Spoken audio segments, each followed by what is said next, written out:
Welcome to the round table. I am Jennifer Eller, and with me today is my co-host Mike Hill.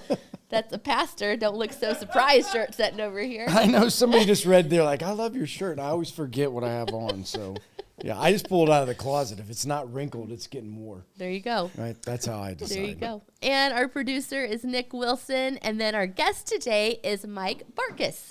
Hello. Hey, thank you. Appreciate it. So, don't know really much about you. Are you from Huntington? Or are you an implant? You are not. I'm a Fort Wayne native. Okay. So I spent 30 years working in retail, in grocery, actually for Scott's in Fort Wayne, and then Kroger. Scott's. Yeah, back in the day. So I've kind of been all over Okay. northeastern Indiana. About 12 years ago, I came to actually the store here in town and managed the Kroger store on the north side for a few years.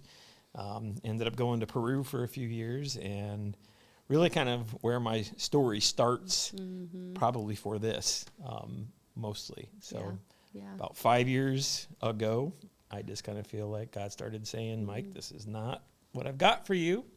I got a question for you before you get too deep Sure. into it. This is a political question. Oh, boy. And so since you're a grocery store man, you can answer this question. Okay. Is there such a thing that grocery stores price gouge people? No.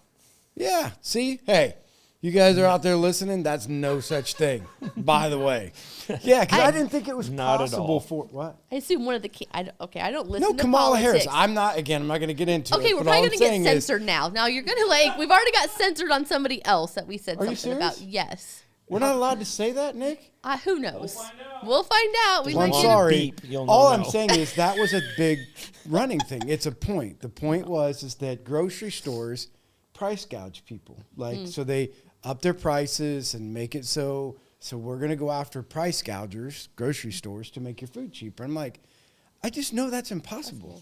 There's no way that works. In the food supply chain, maybe you go to the packers or some of the other people and talk to them about it, but it ain't going to happen in a grocery store. No, it truly is a penny business. Yeah, that's what I would One assume. penny on every dollar is about what Wow. Right, like the grocery bottom stores are line like really gas is. stations. it really is. Right, because gas stations don't make. I mean, the oil companies are making the money. The gas stations are not making the money. People see it because of volume, right? Right. It's just such a big company, so the numbers all seem huge. But if you break it down, Right. To one unit, it's not nearly what you think it would be. Yeah, and the funny thing is like convenience stores, and it's probably like grocery stores. Convenience stores, gas stations make their money off coffee and donuts and gum and all the crap you All buy. the stuff you don't need. Right, and that's where the money is because the money isn't in gas. Anyway, I just thought it was interesting since you were a grocery expert. Yeah. Right? Well, I don't know. Yeah, I guess. Yeah, I Sure. mean, you ran stores. I mean, so Sure, you have an yeah. idea how the economics of them work. Yes. And I would have always assumed it's very slim margins. It really very is. difficult, a lot of pressure. Yep. Right? Not I super would- fun. Yeah, no, that's what I mean. I would assume it's a high pressure It is. industry to be able to try to Yep. get all that done. Sorry if that was off. that's And I'm sorry if I interesting. got us censored. I didn't know you're not allowed to say things on. We'll find out. Okay. We'll tell you about the other one later. So, Okay. so I have a question because I know God is such a big part of your story. So has church, religion, relationship with God, has that always been a part of your story as a kid? I believe that I was saved at the age of 12. So I went to a Carmen Christian concert in Lima, Ohio with my dad and some, So I'll be 52, so that dates me a little, so you can kind of see where that all played out. We're But all the same age. We're all there. Yes, we're all Yeah. dated. I Okay, other than Nick. I think I made the poor choice of kind of wrestling with God for a long time. Yeah. I always believe I've been saved the entire time, but I don't know that I walked with His will, the way He would have asked me to. And probably if I'd have woken up and listened quite a long time ago, He probably would have steered things a little differently than what I did. But Were Yeah, you that ever- kind of dates us all, right, Jennifer? Because didn't we have Carmen coming for a concert and We he were- died before he Yes, came? we did. gee, thanks, Mike. No, I know. Hey, I'm the same age as you are. All I'm saying is I seem to remember We Life did. Church was going to have a concert We with did. Carmen, and he died before we got him Yeah, there. yeah. That's like Sorry. 3 years ago. Just Another- pretend Yeah. it was Brandon Another Lake off or- the subject I thing. wish. Huh? I just went to Brandon Lake. Yeah, I wish he was Me coming. too. Well, that was great. Oh, it's okay. Yeah. Sorry, you keep going. I just quite all right. wanted to throw that in there that We had. We were going to. We were going to be the cool church. Yeah, we were, and then the guy died right before he was ready to come, or something happened. Yeah, because he was sick during Did he that get time. COVID, or I don't remember. No, I don't think so. You're not I don't allowed to say remember. COVID either. Right, You don't get say that censored. because that was what we got censored over. Oh, Judas Priest. Part of it. Probably get censored over Judas Priest. Judas Priest. I mean, come on. Sorry, Mike. You're quite all This is right. kind of how it goes all the time. okay. I get off the subject. that's good. I apologize. But that's super cool that 12 years old that Yeah. you started that journey. Yeah. Yeah. So about 12 years, I came to Huntington, worked in the store. I met my wife. She and I got married ago, just be 8 years in December. So love her to death. That was one of You the best met her things in that ever Huntington? happened. I did. Wow. At the I grocery did. store? Yeah. Actually, her daughter. So yeah, Emily. She, for whatever reason, always came to see Mike for whatever reason, and we just kind of started talking. And So her daughter didn't work at the store, but she liked you. no, She no. gravitated to Her daughter was 3. And she gravitated to got you. it. Yes. Yes. Okay. Yes. So that's been a huge blessing. So I was Wow. able to adopt her, and Oh, so wow. it's been just a godsend from beginning to end. Yeah. So she and I got married about 8 years ago, and kind of going back to about 5 years prior to this, it just really felt like God just kept talking to me. And it was not a, I hate this every day. I've had a lot of friends, that have asked me in the business, for this juicy story about, why'd you leave Kroger? And I got that has to be just something awesome to hear. And I'm like, it is something awesome to hear, but not for the reason you think it is. Like, don't have some great gory story to tell about some mean boss. It just really was kind of like an everyday God just prompting and just saying, this just isn't right for you. And I didn't really know what was going to be right, but I knew that was wrong. If that makes any kind of sense. I have a question. So I'm assuming that from 12 years old, you give your life to Christ, and, because then we skipped ahead and you got married, and, God's doing these amazing things. But in between your path, right, because you don't just get on the running a Scott's, Kroger, doing all that stuff without a progression. Was that like you're always motivated from I want to be a business owner, I want to be, because that's a bigger... I had zero interest in working in the grocery industry. Okay. So it was part of a high school job. I started when I was 16. Okay. And end of high school into college, had some of the people that worked, in higher positions than me said, hey, we can kind of see that you're kind of good at people, right? Like you deal with people, you're good at, organizing things and handling multiple things at the same time. And just kind of one thing led to another. I just kind of stayed with it, and I always liked the serving side of doing that job, but I didn't like the financial side of it. And I don't mean financial gain for me. Right. I mean just the numbers part of the job, because as you pointed out a little while ago, it's a stressful job because no matter how well you do, somebody that hire you says you can do a little more. Yeah. It's always a little bit more. And so, especially when it's pennies on the dollar. yes. Yeah. And so in that, relationship was good with Christ? Because I mean... Yeah, I don't know that my relationship was ever bad. Okay. I just don't know that I fully yielded to trying to live a holy life. Huh. Okay. So, I was married previous. I've got twins that are 23 years old. I'll be 23 in February. And that relationship fell apart kind of against my will, but it just did. Right. And I think I went through maybe about a 10-year time span of just not walking with the Lord like I should. So never like rejection, never I don't love the Lord, but I just kind of seemed like I dismissed him, if that makes any kind of sense. And it was not pleasant, 10 years or so. It just really wasn't. And it wasn't until I came back to Christ through Huntington, through the people here, that I really kind of feel like, I had an environment that allowed me to really start paying attention and listening to what the Lord had for me. So did you come back to the Lord before you met your wife, or was she part of that journey? Oh, I would say probably a little prior to that, but Carrie is such a good, strong Christian woman. It creates a really good environment, for me to be who I am and not have to pretend to be somebody else, if that makes sense. Yeah. Do you care if I... No, I don't want to step in because I know you have a list of questions. So. Oh no, we're already past that. So don't even. So, just a couple things, because we have you have a lot inside of your story. And so we have a wide variety of an audience, right? Of different people at different places in their life, at different places in their journey. And so you're at a place in your journey where you can look back and give some wisdom to the younger men. Sure. Right. And so not that you can necessarily point to. So for all young men that are getting married, right? And again, not from the concept of what you have control or don't have a control over, but the concept of now it's good, it's right, it's thriving, it's going in the right direction. What advice would you give, based upon your experience that you had in your first marriage compared to the experience you have now? What advice would you give to young married couples? I think people don't realize just how good God's blessings are.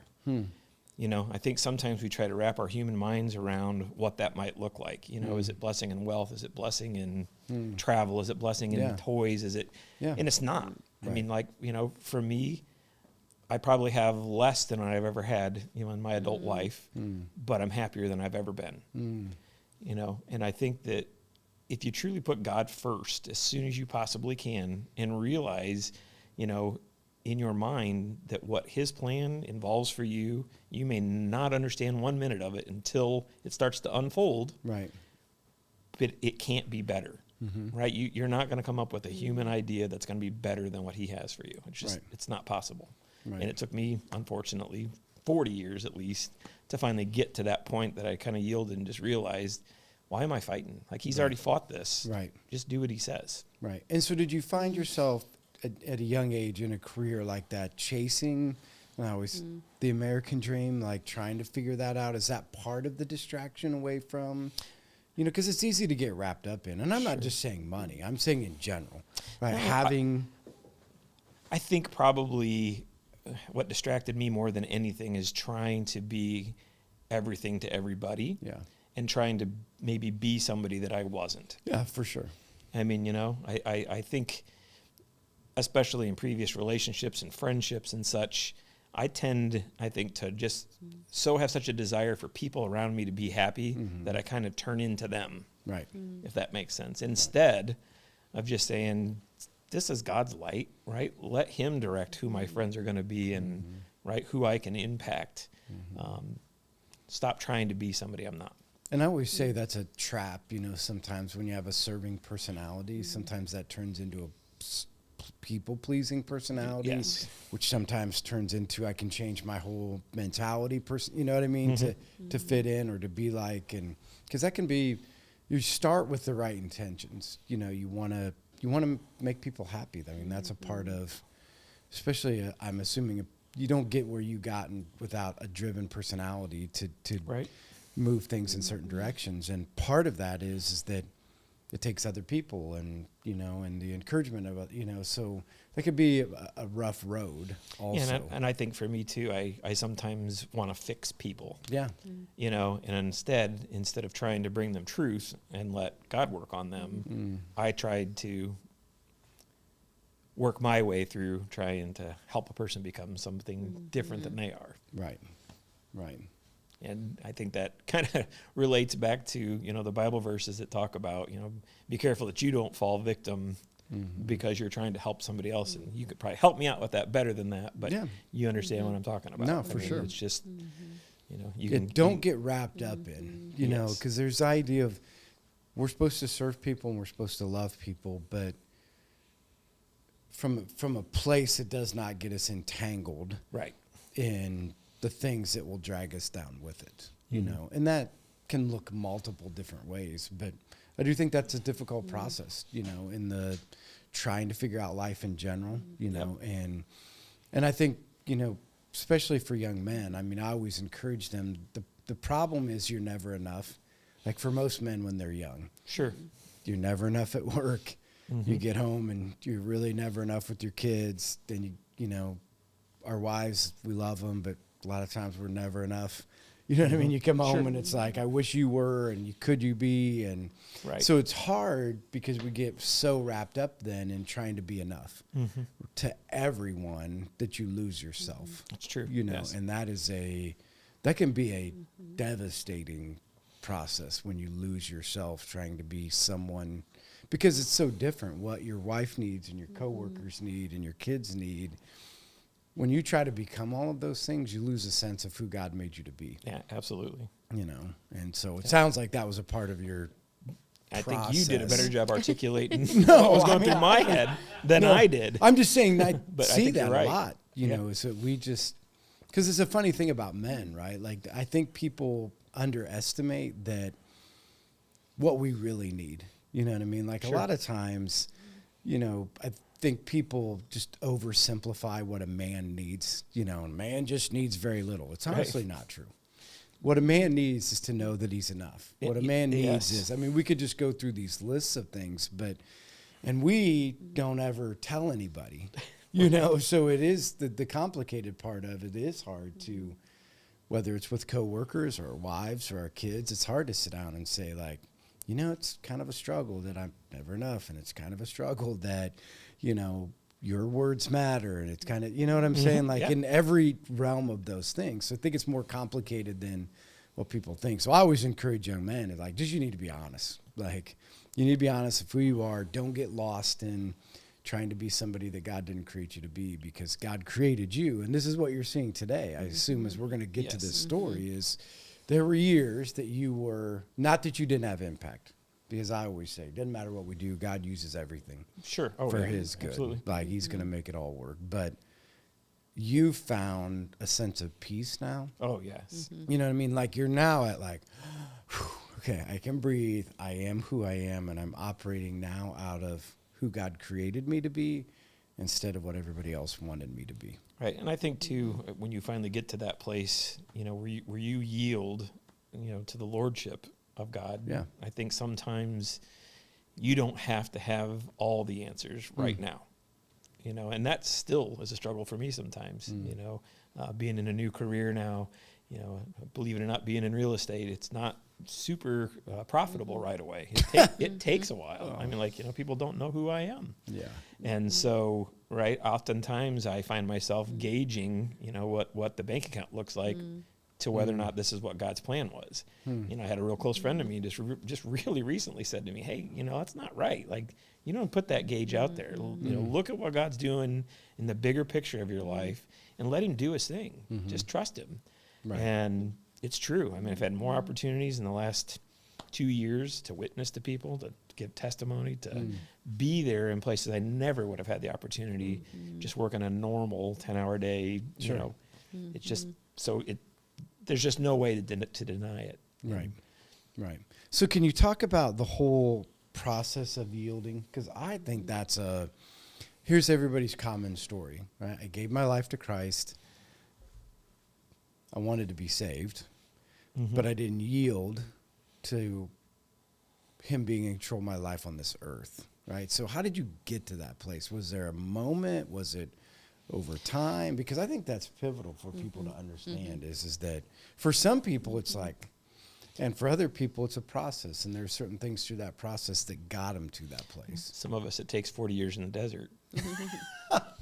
I mean, you Yeah. know, it really does. I think sometimes when you don't want to listen, right? And you don't want to just put that faith because you're afraid for some reason that if you don't have control, you know, life's going to get ugly. I mean, I think there's so many people, and myself for sure, you're worried about what you're going to sacrifice by trying to live a holy life and follow what God wants you to do. You have this assumption in your head that, you know, you're going to have nothing, no fun, no toys, no nothing. And that might be the case. I don't know. But what you'd miss is the joy that God gives you by yielding and following what he has to say. I mean, like, my life is so much more peaceful today. I have bad days, of course. I mean, I'm human.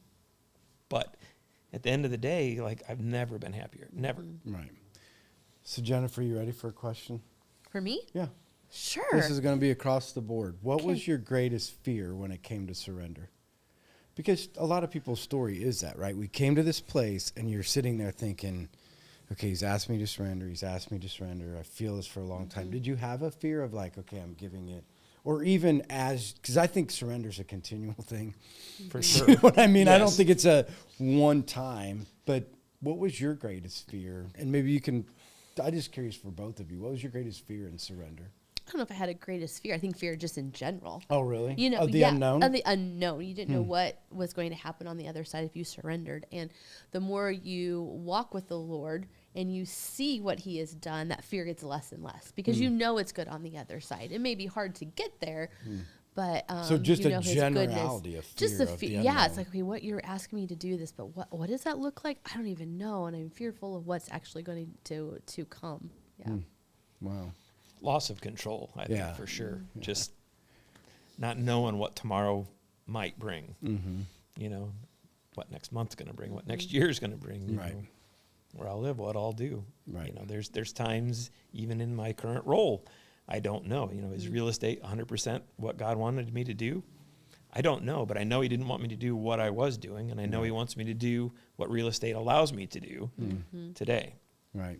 Because sometimes it can be a stepping stone. He's got to take you, remove you from something Right. to get you to start to go to that direction. Yeah. So, yeah, maybe the short stint could be 20, 30-year career, you know. But, yeah, as long as you're being obedient, he will continue to use you. And mine was always the unmeasurables. You know, like when you're in control and you're running a business or you're running a company or you're leading an organization or even when you're being led by somebody, clear back to the days of when I was just a mechanic and then a service manager. I mean, there were measurables. If I'd got this many cars out in a day, I was successful. Thumbs up, If right. I ran a certain P&L level, of a percentage of profit every quarter, success. If I moved up the ladder when it came to leadership, success. Giving up control and serving the Lord, the hard thing is are you ever winning? Like, how do you really know? Like, how do we know? Because we meet with all these people and we think their heart has changed and we think that God has done. And again, I know we see certain things, but it was so easy to know if you were winning or losing in the secular world. You know, it was so easy that I could pour my life into this and I know if I'm winning. I can pour my life, when I pour my life into ministry, you know, and regardless of whether or not I'm working a secular job or not, but my life now is revolved around everything that I do is ministry. You're wondering, like, is this working? Like, I'm not exactly sure if this is back to the measurables, right? Of like, Sure. how do we know if this real estate's right? Or how do we know if, to me, that was the hardest thing, is because I want to make sure I'm doing it right. And I mean, I think for me, the fruit of the Spirit is what kind of proves that you're doing the right thing. I mean, right? Because I won't say that, you know, in my almost 30 years, you know, there were never anything, no good takeaways, because there was. Yeah, I mean, for right? There sure. were good times. But I've never really felt during that time frame, other than maybe little bits and pieces where, you know, I don't know, we donated a bunch of money to somebody who really needed help, or right, there was previous hurricanes and stuff, and we're sending pallets of toilet paper or water. I mean, there's all kinds of little places, like you mentioned. God uses everything, right? Where you feel like God used you to do. But what I feel like today is like, it's just like all day long He can use me, Right. right? There's really nothing in the way. Like, it's just everything's out of the way, all the garbage, all the stuff. Right. Now He can do what He wants. And when I look in the rearview mirror, just, you know, to yesterday or last week, and you can say, I can see God use me here with this person. Right. To me, that's the measurable. Right. Yeah. No, that's good. So let's talk about what I think is one of the greatest challenges in at-risk families or at-risk people to getting over the hump. And I think it's housing, right? Like, I think safe and secure housing, to give them a place that they at least know they can come home to. And it's not you don't have a slumlord. You don't have a roach motel. Like, you actually have a place you can come home to and take some joy in and have a safe place to have kids in, and you're not worried about getting kicked out, you know, next week, which is a lot of people's stories. So Sure. a lot of people's stories is you know, you go from one house to another house to another house, or which I was kind of surprised at. Like, if you're a felon, you just can't even get a house, you know, and so that's untrue. I think there was challenges, I think people would say, for all that. So you're in the housing market, Right. and you're obviously providing that for people all the time. Is there an answer? Like, if you were speaking to some of the people that are listening that are struggling through that journey of finding or maybe you can even add to. That's just my opinion, that I think housing is an important part of a family step. Because I always said to get a family to come to know Christ, we have to remove some of the barriers before Right. they can ever get there.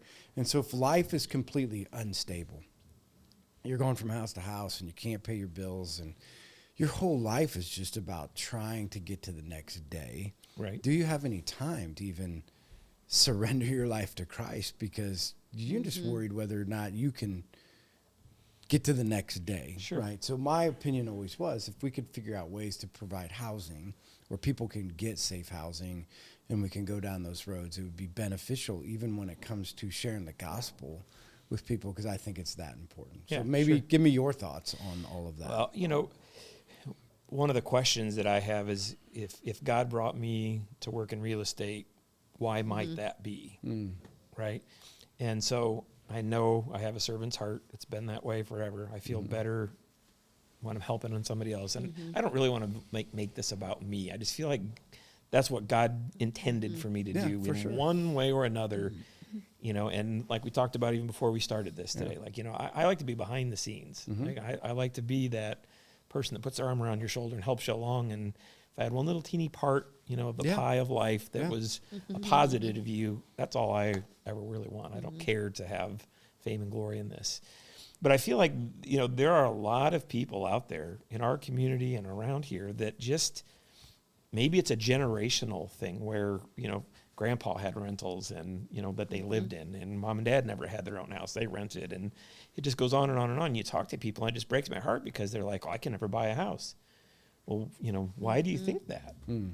And they have a whole list, of things, and there's some truth in some things that they have to say, but in many cases, it's just not true.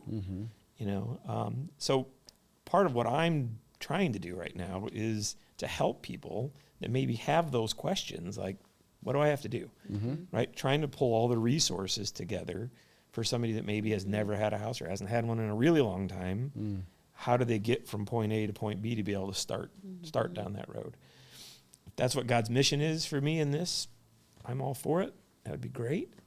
And It so seems like that's what he wants. So you're in the cafe. I can't even remember what day it is. Thursdays. I was going to say, I see you in here set up. And first of all, I was like, wow, what's going on? We're having like a real estate fair? I mean, this is pretty cool. Like, in that. But so people can come. So you're being in there so people can come and ask those questions. Right. Like, hey, so for all the people that are listening, because there's a lot of people that watch and listen to this. So it'd be like, if they have questions, if they're in rentals, if they're a first-time home buyer, or, really anything. You'd sell anybody a house, wouldn't you? Sure. Oh, yeah. Absolutely. And that's, and that's a funny mix, too, because it's like I feel like you have to have a good mix. Like, I'm willing to help anybody. Right. But I just feel like the mission, right, is for this group of people. And I think Huntington County has amazing real estate agents. Like, just looking at social media,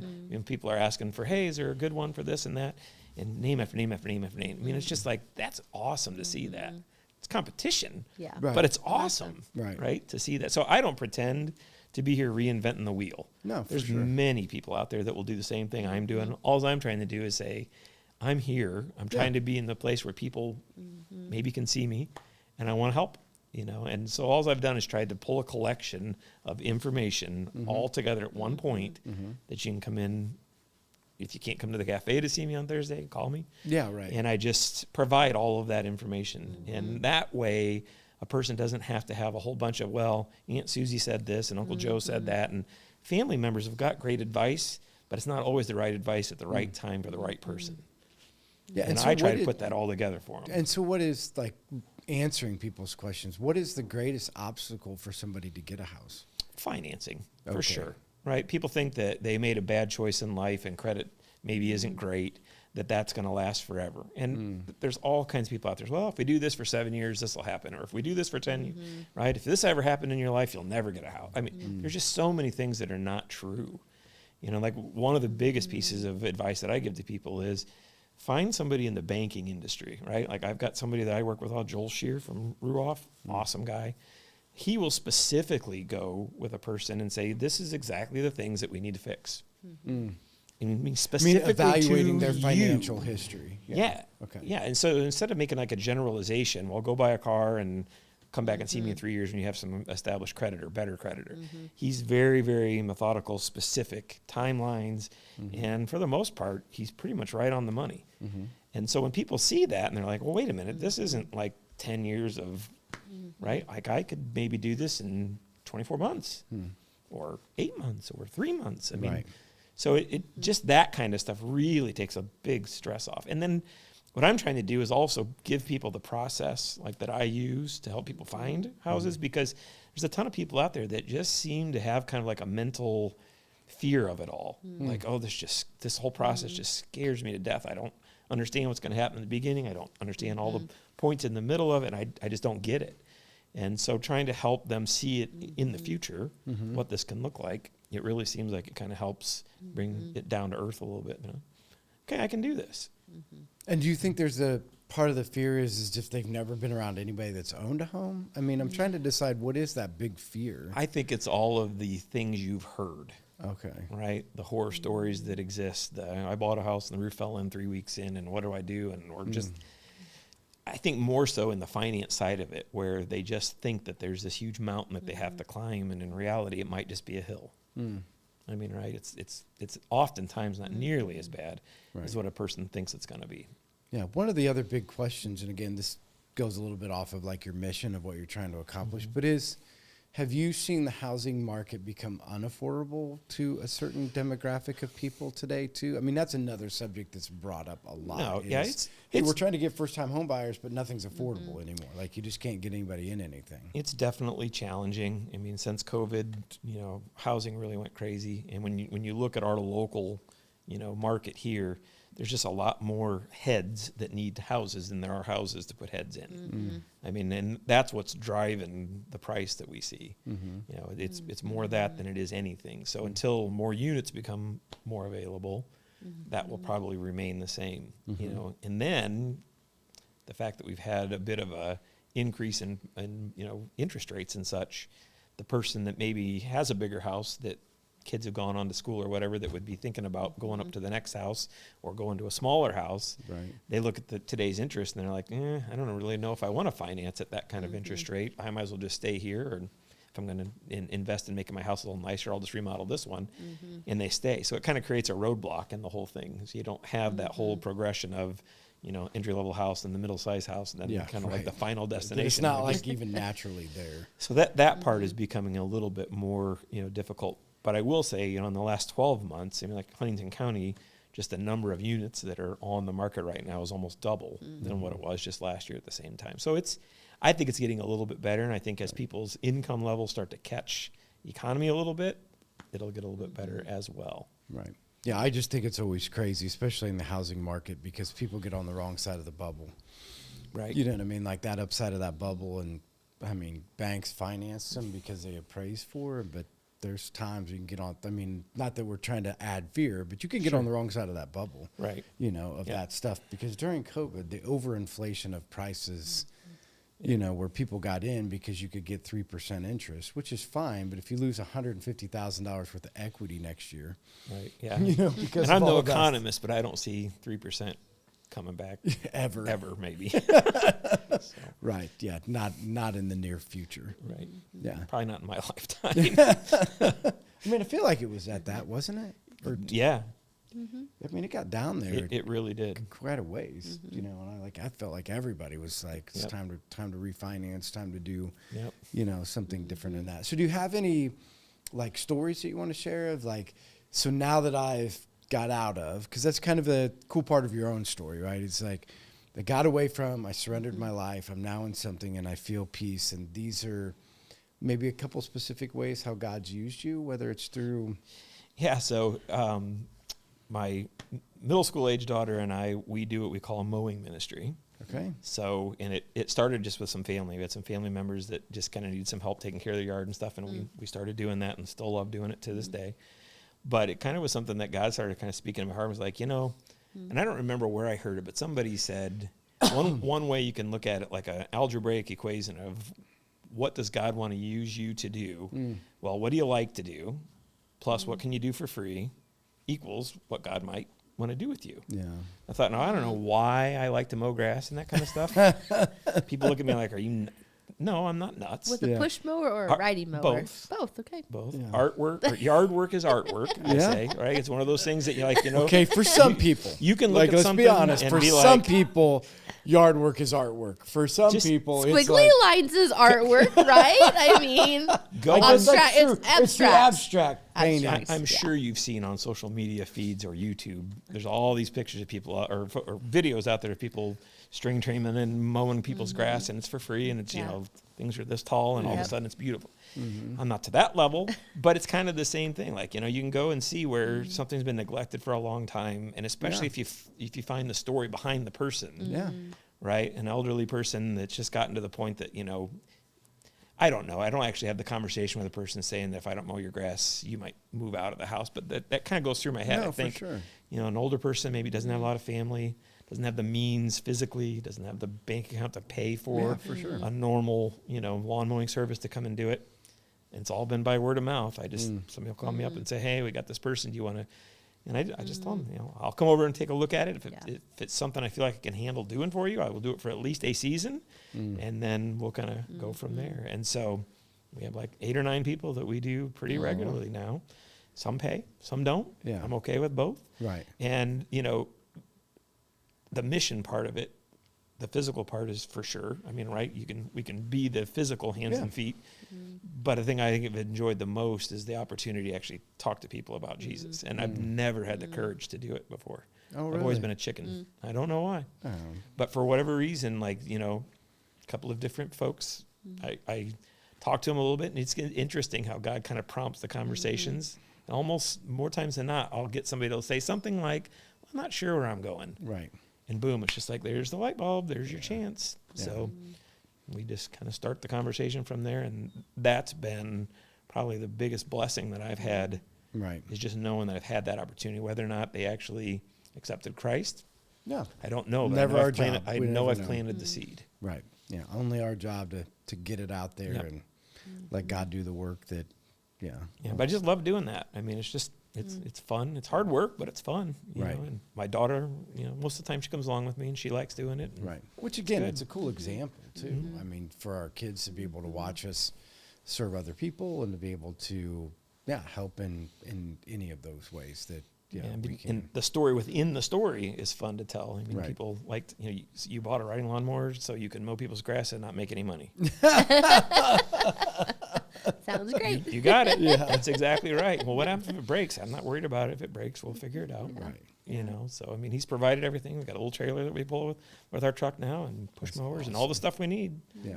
So So anything enjoy it. else, because we're getting close to the end. So anything else you want to add to your story, or any other things that, you know, you want to get out there? Because like I said, I mean, I think it's cool that you're at the cafe, that you're able to open and ask questions, that you're doing a business, but a business on mission. So anything that you want to add to? I think just the biggest takeaway is just don't be afraid of what God has for you to do. You know, there's just, it's easy for our human minds to fear what it might be. You know, we can fear the Lord, but we don't have to fear what he's going to do with us, because we know he's the best that could ever be. Right. And he doesn't want anything but what's good for us. Right. Might be hard work, but we don't have to be afraid of it. And as soon as you can put that first in your life, the better. Yeah. Well, and one of the things you said to me in person, and what you had written to me was, you know, you didn't want to leave Kroger because of, you know, trusting God and what that looked like, because you don't have 100% income guaranteed. You know, you're all commission based. You weren't going to have health insurance. You weren't going to have a retirement account. All of those things kept you from saying yes. But then True. God's like, do you trust me? Right. Do Yeah, you and trust that's me? exactly right. Do you trust me or not? Yeah. And finally And that's I hard for said, people "I to do." take that leap of faith. Like, I have no idea how I'm going to feed my family tomorrow. Sure. But you know that God always says, I always say that because we own a business. God never said I would be a millionaire, but he'll say he'll take care of me. Right. And for 11 years, he's taken care of us. Yeah. And some days I don't know how, Yeah, but he look does. at that. He does, you know? And so, yeah, that's huge for people listening. Like, yes, if God is calling you to that, then yeah, don't be fearful, because he's got you. He'll walk with you through all of it. Yeah, You and know? I think when the math doesn't make sense yet everything gets done, you Yeah. know God's hands Yes. there with you on it. Yes. I mean, Yeah. That's for sure. Yeah, and I don't know what better way to end it because, again, I just keep coming back to, I think there's this continual pull that God always has in every one of our lives. And at times that pull, it gets really like a lot. I mean, it's pulling a lot. And we tend to shove it away sometimes because of the unknown. You know, just what we're saying is we did the math and it didn't add up. And I fear what could be and I don't really know. And so then the pull comes back and we go back and forth until the place where we finally realize that surrender, and in both of what you guys have said, I think this is the greatest obstacle is God does promise in Scripture that if he takes care of the sparrows, if he feeds the flowers, and if things happen, you're going to eat. For sure. You're going to be okay. Like, you're going to be okay. Yeah. And we've just got to settle that in our heart because okay has been redefined in the United States of America. And so we've just got to come back to what God meant when he said, you'll be okay. Sure. And I will take care of you, and I will never leave you, and I will never forsake you. And our lifestyles might change. Who knows? For the good, for the bad. I mean, whoever knows. But I would just say there's nothing better than being on the other side of surrender. I agree with you. I've lived on the side of control, and there's nothing like being on the side of surrender. And it honestly has nothing to do with money. It has everything to do with inner peace. And I remember the day that I sent the letter to the HR director telling him that I was going to discontinue my employment. That was a portion of surrender, right? That was the surrender of the job. Yeah. It was the most peaceful day. Right. I mean, it really was. And I remember Kroger sent all kinds of people in to see me. You know, are you sure this is what you want? You know, and like, I was just at 100% peace. Right. And there was no, you know, like I said, there was no juicy story. Right. And they all wanted it. Like even the HR people, what? Something had to have happened. You know, You don't give this all up. Why would you give this all up? and I just told them, you know, God asked me to do this. Yeah. Which is a great story. It's that simple. In its own. There's just nothing more to it. Yeah. Yeah. Well, Mike, thanks for coming on. Yeah, I mean, it's just, appreciate again, I think it's such a plethora of great stuff. It's, you know, the way you live your life, the surrender, like that whole process. And then trying to figure out, it's not only surrender, but it's, you know, it's not the idea of just get out of, but it's replace it with something to be on mission, right? And like figuring out, it's just not going from a job that I don't like to a job that I like, right? It's going from a place of I'm in control, doing it on my own, to God's in control of everything I do, whatever job that I take. So just a really cool story of how he's using you. And again, we'll continue to, because that's what we know about for all of us. When you live a life of surrender, it's who knows what tomorrow is, right? Because when you're living a life of surrender, tomorrow is another day, and we don't have to worry about it, but he'll for sure let us know where we need to go. It's another day, and it's okay. Yeah, and that the whole concept, the thing that I found so peaceful is he never tells me I'm going to light your whole path. He just says, I'll give you a light for the next step. And that's just okay with me. Like, I'm okay just taking another step, and I'm trusting God. And everybody wants to know about the future. You know, that's like, what's going to be happening? And what if we make a decision? All I know is he asked me for this one. Like, this one decision I'm going to make, and I'm going to trust him for this one decision. And I think if we would just live that way, you know, it would be amazing how God could continue to use his people to really change the world. Yeah, I agree. Yeah. So when this comes out, make sure that you like, share, or comment, or come out on Facebook. And so we love for people to like it, share it. That way it gets on other people's feed. Comment, ask questions. We'll have a link that will be able to get people to you to help through that process. Because if you're out there and you're struggling with home ownership and trying to figure out how all of that works, you know, Mike can help you work through there. He's here on Thursdays in the morning, 9 to 10:30. 9 to 10:30. That you can come in if you're coming into the cafe to be able to ask those questions. And again, if you see him in the community, just to encourage you, because it's a big step in the things you're doing, and you know we're super proud to be able to have you on and have you be able to share your story. Appreciate the opportunity. Yeah. So thanks everybody for joining us, and we'll see you guys next week. Bye.